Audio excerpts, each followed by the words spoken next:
morning everybody, welcome to the 18th episode of NovELTies, the life of a teacher researcher. Now, I would like to start this vlog by explaining a concept called перецифрирование, which is a Russian concept. Now, what exactly does this mean? Well, it basically means that even though we are all involved in the same lesson, both students and the teacher, we are still experiencing each and every lesson in different ways, and that's because of our emotions. So how do we make sure that we still promote student development in the classroom and make sure that there's a positive learning environment where all students are willing to actually create with the language in line with their own emotions? Well, the first step to achieve this is, just like Sylvia said, the fact that we still have to see everybody as unique human beings. We are all unique in our own way.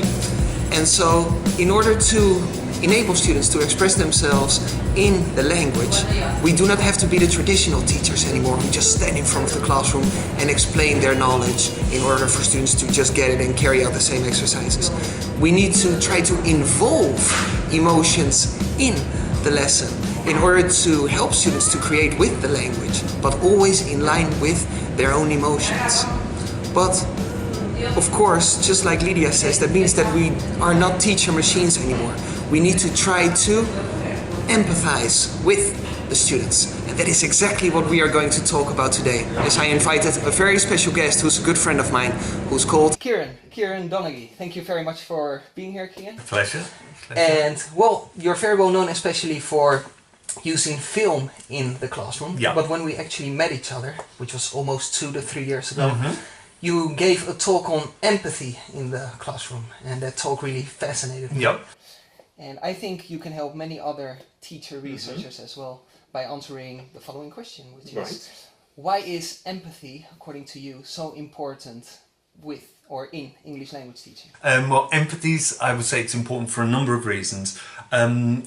One of them is that in language teaching now, most teachers, I would say, are using some form of communicative language teaching, in which students are revealing quite a lot about their lives and about themselves. Right. So they have to have quite advanced interpersonal skills. In here, empathy plays a key role because socio-emotional intelligence is important in the communicative language teaching classroom. And in many ways, I would say that the students can be quite vulnerable because they're revealing things about themselves, but in a foreign language as well. So I think that the teacher has to have a high level of empathy because of that, because of the types of activities in the communicative language teaching classroom. And there is quite a lot of research which shows that teachers who are empathetic, who can put themselves into the shoes of students, particularly teenage students, that students value this very highly. So it's one of the characteristics which is most appreciated by students, a teacher who can put themselves into the shoes of the students. I agree with that. It's important to be able to put yourself in the shoes of the students as well. I totally agree with that. Yeah. Would you recommend other ways of implementing empathy in the classroom? I think it's a sort of global approach rather than a specific time in the class I'm going to be empathetic. I think it's throughout the class and outside the class and in the staff room. I think it's everywhere. Some of the characteristics that the teacher can have is, I would say, trying to be, for example, patient, to give students time to answer, because they need time to think, to respond, but in a foreign language they need even more time to respond. So just being patient with the students, also kindness goes a long way as well, and these positive interpersonal dynamics between the students themselves and between the students and the teacher. Find out as much as possible about the students and their lives, and to try to remember this. So for example, by giving the students a composition in which they have a little bit like their autobiography, where they tell you about their past, their present, their future dreams and ambitions. Also, you're doing obviously a revision of the verb tenses here as well, Sure. to take this in, and you'll find out, and very often because it's written, students will reveal things about themselves which they wouldn't necessarily do if it was spoken. Then I try to remember as much as possible about it. It's sort of using the information that you get, guiding that for what syllabus, what activities you're going to use in the classroom. So finding out as much as possible about the students, revealing some things about yourself as well, as they're revealing things about themselves all the time, revealing things about yourself, but this should be judicious. It shouldn't be that sometimes teachers can reveal too much about themselves. Now, little by little, as we do not only get to know the student a little bit better, but also their lived experiences and the problems they are experiencing, we allow ourselves as teachers to adjust ourselves to different problems in the classroom as well.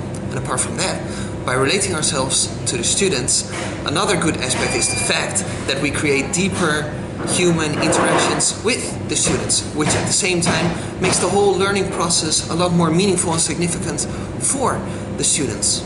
But actually, by promoting empathy in the classroom and creating a positive learning environment where students are actually willing not only to share their thoughts and ideas with you, but at the same time problems that they might have with the language, it then does promote a little bit of creativity as well. So what exactly is this link between empathy and freedom to create in the classroom? I think that one of the reasons for fostering empathy in the language classroom is that it can help the students to be more creative, because if you give them a problem, a task, they can look at it. If they're more empathetic, they can view it from different points of views, and they're more likely to come up with a creative solution. And I would say also for the teachers as well, if teachers are more empathetic, if they've got a problem in the classroom, they're more likely to find a creative solution to that problem. So I think it's